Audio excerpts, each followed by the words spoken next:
ठाकुर जी सजा धजा के बैठा दिए कि लोग बागा में चढ़ावा चढ़ावे, तो उस चढ़ावे से मेरे घर चले, कथा करें, उस पर चढ़ावा आवे, उससे हमारा घर परिवार चले। ठाकुर जी जीविका नहीं होने चाहिए। कर भी लो अगर जीविका के रूप में तो उसमें कोई दोष नहीं है। ठाकुर जी को तो प्रसन्नता ही होती है कि चलो भैया मोते तेरो घर चले तो चला ले, मोते अगर तेरो सब चले तो कर ले। लेकिन यदि किसी व्यक्ति को परम सुख की प्राप्ति करनी है तो ठाकुर जी का क्रम अपनी जीविका के लिए ना करे। ये बात महाप्रभु जी कथा में कह रहे थे और इसी बात को पद्मनाभ दास जी बैठ करके सुन रहे थे। पद्मनाभ दास जी बोले, मेरा तो पूरा घर कथा से ही चलता है, मेरा तो सब कुछ कथा से ही होता है। महाप्रभु जी इस बात को कह रहे हैं तो मैं इसको पालन करके देखूं।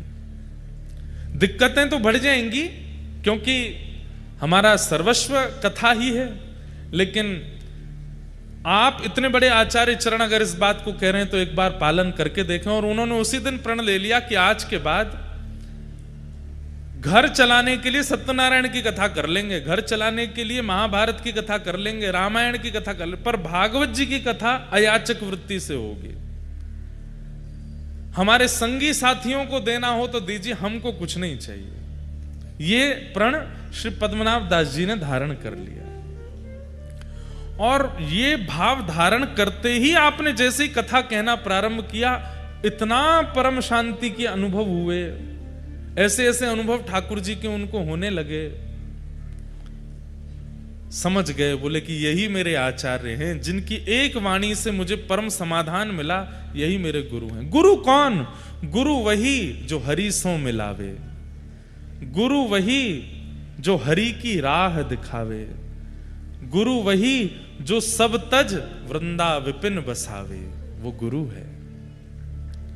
वो गुरु नहीं जिसके आश्रय में जाने से आप और संसार के हो गए, वो गुरु जिसके आश्रय में आने से, जिसकी वाणी सुनने से और संसार छूट गया, वो गुरु है।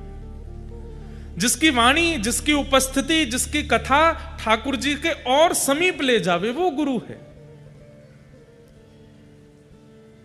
पद्मनाभ दास जी महाप्रभु जी के शरणागत हो गए और कहा कि प्रभु अब आप मुझे स्वीकार करो, मैं आपसे परम प्रसन्न हूं, आपने मेरे जीवन के समाधान कर दी, अब मैं परम आनंद में रहता हूं, भागवत जी बिल्कुल अयाचक वृत्ति से करता हूं और मुझे इतना सुख मिलता है। मेरे घर वालों को दिक्कत होती है, घर में धन नहीं जाता, थोड़े धन आदि की तंगी हो जाती है, लेकिन मुझे परम सुख मिलता है।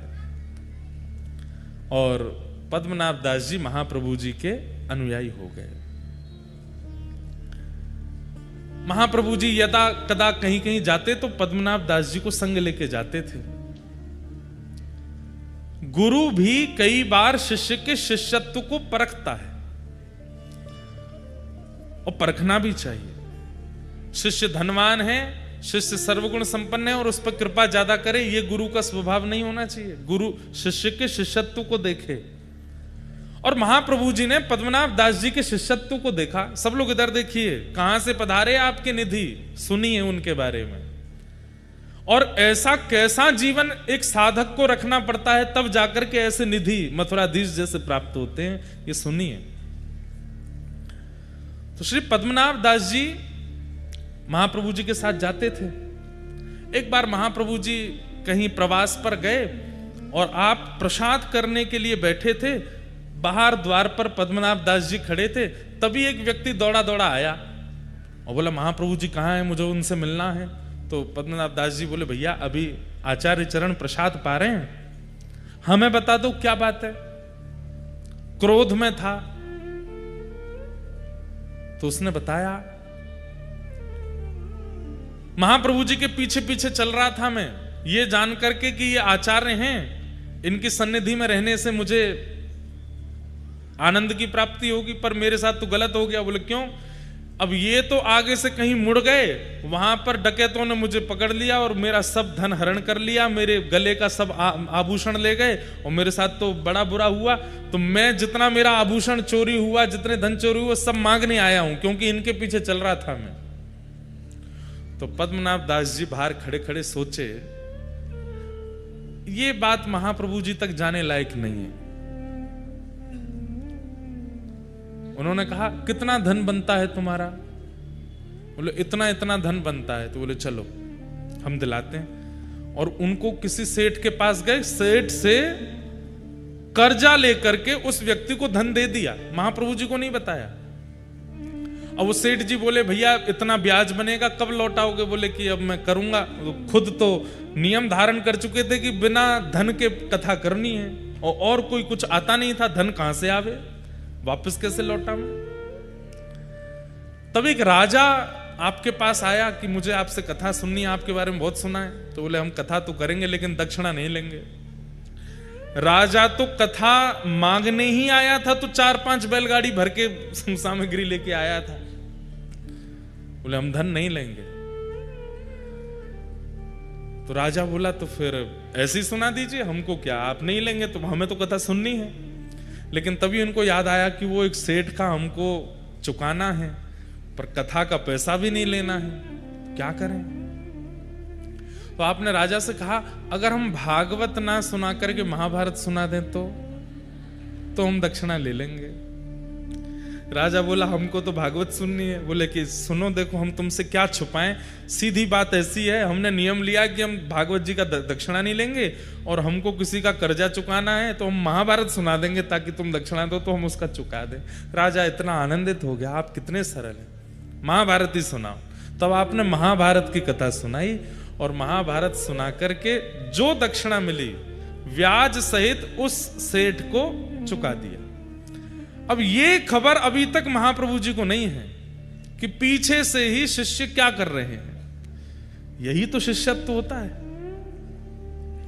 हम लोगों का शिष्यत्व कैसा कि हम गुरु जी के चरणार विंदों में कुछ अर्पित भी करते हैं तो 5 बार तो बता देते हैं, गुरु जी वहां से बनवाए, गुरु जी ये लेके आए, या गुरुदेव ऐसे ऐसी सेवा कर रहे हैं। गुरुदेव, अरे आपसे ना पता चले गुरुदेव को, कोई और जाकर के संकेत कर दे कि गुरुदेव आपके एक शिष्य हैं, वो तो ऐसी ऐसी सेवा करते हैं, ऐसा उत्सव करते हैं, ऐसा, तो गुरुदेव को जो प्रसन्नता होगी ना, वही प्रसन्नता ठाकुर जी की प्राप्ति कराएगा। प्रयास किया कीजिए कि आचार्य हमसे रीझ हैं, हम बतावें उससे नहीं, कोई और जाके संकेत कर दे। और उसमें भी ये भावना नहीं होनी चाहिए ये गुरु जी के बहुत पास रहता है, इसके सामने करूंगा तो ये बता देगा। नहीं, आपके अंदर ये भावना ही नहीं आवे। महाप्रभु जी के पास जब ये बात गई, महाप्रभु जी ने पद्मनाभ दास जी को बुलाया, बोले सुनो, वो एक व्यक्ति उस दिन लड़ रहा था द्वार पर आकर के, तुमने हमसे क्यों नहीं मिलवाया? बोले कि आप उस समय प्रसाद पा रहे थे। क्या कह रहा था वो? बोले वो कह रहा था कि आपके पीछे पीछे वो चल रहा था, आप कहीं गली में मुड़ गए, वो भटक गया तो डाकुओं ने उसको लूट लिया, उसका जो धन बनता है वो मांगने आया था। हमने कहा आप देते अच्छे नहीं लगते, तो हमने ऐसे ऐसे करके उसका धन कर दिया, और महाभारत की कथा करके दक्षिणा लेके ब्याज भी चुका दिया। महाप्रभु जी के नेत्र सजल हो गए, हृदय से लगा लिया, बोले हम तुमसे बहुत प्रसन्न हैं, मांगो कुछ। तब आपके चित्त में इच्छा प्रकट हुई कि मुझे ठाकुर जी की सेवा मिले। आचार्य चरण, आप कृपा करके मुझे ठाकुर जी की निज सेवा प्रदान कर दीजिए। जैसे अन्य सेवक आपके अपने घर में नवनीत प्रियालाल जी की सेवा करते हैं, अन्य ठाकुरों की सेवा, चित्रपट की सेवा आदि आदि करते हैं, ऐसे मुझे भी आप एक सेवा प्रदान करें। पर मेरी एक इच्छा है, ध्यान से सुनिएगा, मेरी एक इच्छा है। बोले क्या? दृष्टता कर रहा हूं, क्षमा मांगते हुए प्रार्थना कर रहा हूं, मेरी इच्छा यह है कि मैं जिन ठाकुर की सेवा करूं वो स्वयं प्रकट हों, वो किसी मूर्तिकार के द्वारा बनाए गए या कहीं से पधराए गए ठाकुर जी नहीं, स्वयं प्रकट हो। जैसे वृंदावन में गोविंद देव जी प्रकट हुए, हमारे मदन मोहन जी प्रकट हुए, शालिग्राम जी से श्री राधारमण लाल जी प्रकट हुए, गिरिराज जी से श्रीनाथ जी प्रकट हुए, ऐसे ही नाथ स्वयंभू। अच्छा, स्वयंभू ठाकुर जी किन्हें माना जाता है? उनके लिए भी शास्त्रों में वर्णन है।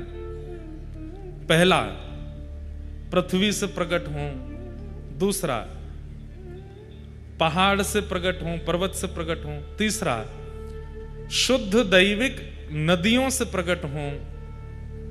और चौथा, किसी वृक्ष की जड़ से प्रकट हों। ऐसे कुछ नियम हैं, उन्हीं को ही स्वयंभू ठाकुर जी माना। आजकल लोग बाग क्या करते हैं, पहले ही धर देते हैं नीचे जाके, वो हमारे घर से निकले, हमारे घर की खुदाई में निकल आए ठाकुर जी, हमारे वहां पर निकले, जो निकले। स्वयंभू ठाकुर जी का भी नियम बताया गया। या शालिग्राम से प्रकट हों, जैसे हमारे राधा रमन लाल जी, उनको स्वयंभू ठाकुर जी माना जाता है। तो श्री पद्मनाभ दास जी ने इच्छा प्रकट की कि महाप्रभु जी, मैं सेवा करना चाहता हूं ठाकुर जी की, लेकिन ठाकुर जी स्वयंभू हों, स्वयं प्रकट हों। महाप्रभु जी प्रसन्न हो गए, बोले चिंता मत करो, प्रतीक्षा करो। अगर सेवा चाहते हो तो सेवा तो आज से पधरा दें, लेकिन तुम्हारी इच्छा स्वयंभू की है तो स्वयंभू के लिए चित्त में ठाकुर जी को विराजमान करो और बस प्रतीक्षा करो। कृपा होगी तो ठाकुर जी प्रकट होंगे।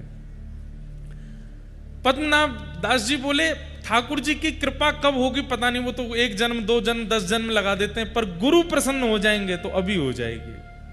आप बस रीच करके कह दीजिए कि ठाकुर जी मिलेंगे। महाप्रभु जी बोले, हम आशीष देते हैं कि ठाकुर जी मिलेंगे, बस प्रतीक्षा करो। अब प्रतीक्षा करो यह शब्द कहा तो इसके बाद शिष्य का यह मतलब नहीं होता कि रोज पूछे और कितनी प्रतीक्षा, और कितने दिन। नहीं, प्रतीक्षा मतलब अब करते ही रहो, पूछो नहीं दोबारा। अनेक वर्षों तक प्रतीक्षा की। महाप्रभु जी के साथ जहां जहां प्रवास पर जाते थे, कभी कभी जाते थे, फिर बाद में महाप्रभु जी ने इनको सदा के लिए रख लिया। जहां भी जाते थे ये साथ ही जाते थे।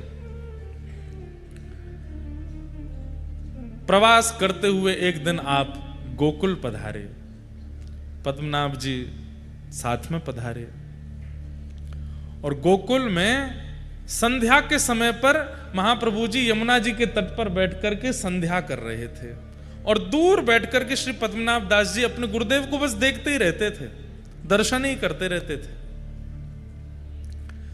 दर्शन करते करते करते करते तभी यमुना जी की रेत अपने आप खिसकने लगी जमुना जी के भीतर।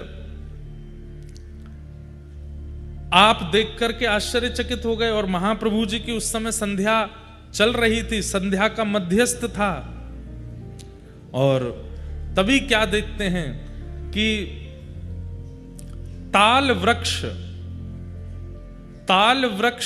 के समान, 7 ताल वृक्षों के समान विशाल स्वरूप ठाकुर जी का शंख चक्र गदा पद्म धारण करके प्रकट हो गए हैं। बोलो मथुराधीश की। इतने विशाल स्वरूप प्रकट हुए कि 7 ताल के वृक्ष के समान स्वरूप था ठाकुर जी का। आचार्य चरण ने देख करके तुरंत प्रणाम किया। पद्मनाभ दास जी तो देख करके हैरान रह गए, ये कितना विशाल विशिष्ट स्वरूप, अद्भुत स्वरूप के दर्शन करके आप आनंदित हो गए।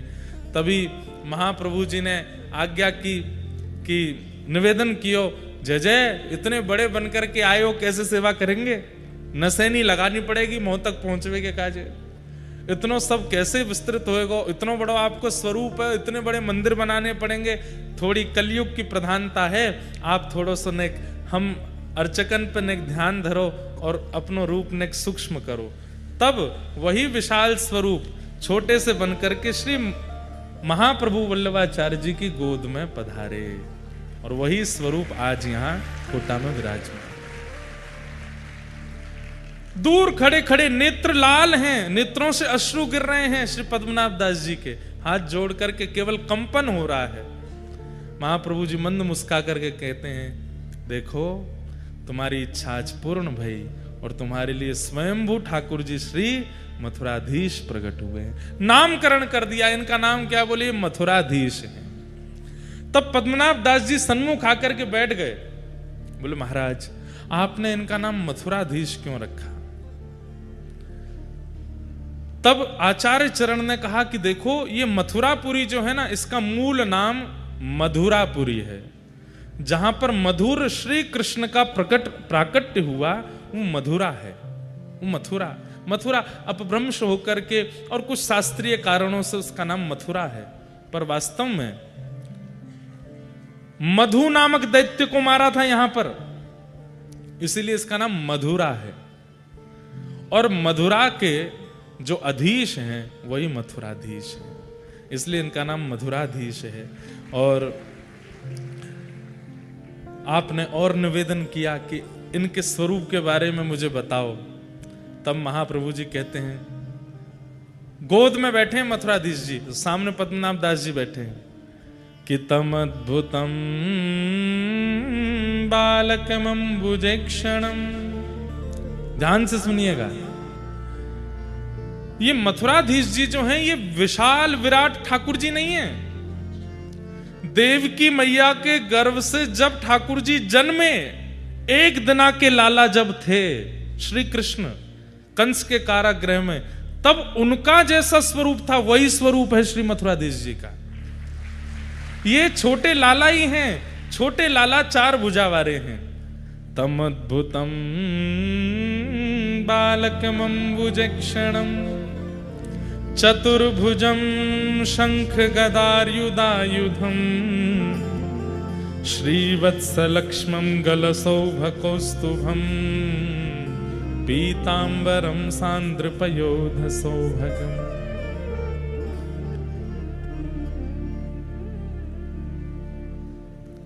महाप्रभु जी कहे, पद्मनाभ दास,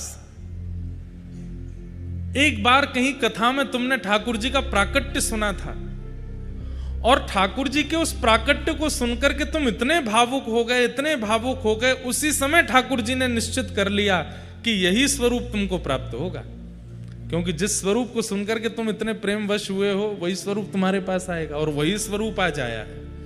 देवकी मैया के गर्भ से जन्म लेते ही ठाकुर जी का जो स्वरूप है, छोटे से लाला हैं, शंख चक्र गदा पद्म हाथ में धारण किए हैं, वही लाला तुम्हारे लिए आए। शंख चक्र गदा पद्म का अर्थ क्या है बंधुओं? पृथ्वी, अग्नि, जल, वायु और आकाश, ये 5 तत्व हैं। बहुत ध्यान से सुनिए सब लोग, इधर देखो, इधर देखो, सुनो। भगवान के चतुर्भुज रूप में जो शंख है ये जल तत्व है। शंख का प्रादुर्भाव कहां से होता है? कहां से होता है? जल से होता है। तो जल तत्व के रूप में शंख विराजमान है। अग्नि तत्व के रूप में सुदर्शन चक्र विराजमान है, क्योंकि चक्र जब ठाकुर जी के हाथ से प्रकट होते हैं उस समय अग्नि के समान तेज प्रकट हो जाता है।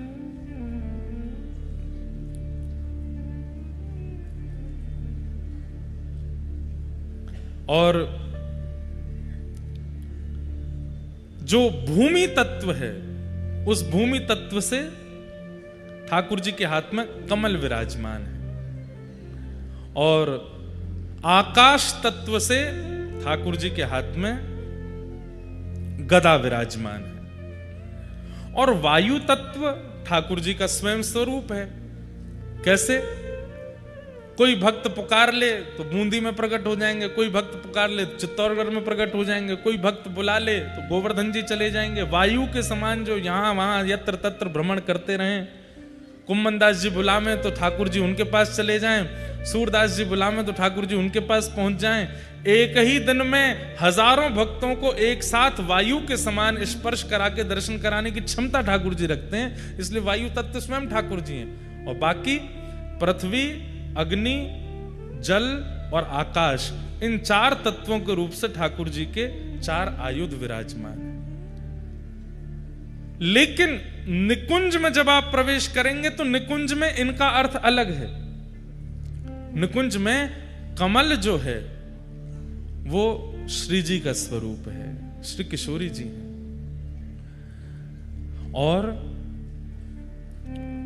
शंख जो है वो श्री जी की प्रधान सखियां ललिता विशाखा आदि अष्ट सखियों का स्वरूप है। मतलब ठाकुर जी अपने आसपास हमें दिखाते हैं कि शंख चक्र गदा पद्म है, पर वास्तव में यहाँ श्री जी और सब प्रधान सखियां नित्य जैसे ही कपाट बंद होते हैं तो प्रकट हो जाती हैं, उनकी लीला में सहायक बन जाते हैं। तो बोले फिर गदा और चक्र किस लिए है? बोले कहीं कोई निकुंज का अधिकारी नहीं है और वो यहां अनुभव करना चाहे तो उसके लिए गदा और चक्र बाहर रक्षक के रूप में विराजमान होते हैं। इस प्रकार से 4 आयुध है।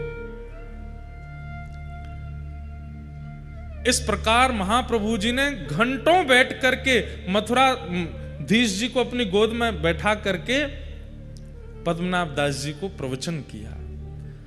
और फिर घड़ी आई, पद्मनाभ दास जी से कहा आओ और अपने ठाकुर जी स्वीकार करो। तब श्री पद्मनाभ दास जी के माथे श्री मथुराधीश जी विराजमान हुए। और जैसे ही आपने अपने घर में उनको विराजमान किया, महाप्रभु जी ने जैसे ही आज श्रृंगार में दर्शन किया श्री मथुराधीश जी का, निकल पड़े शब्द मुख से, अधरम मधुरम वदनम मधुरम, अधरम मधुरम वदनम मधुरम, नयनम मधुरम हसितम मधुरम, नयनम मधुरम हसितम मधुरम, मधुराधिपते अखिलम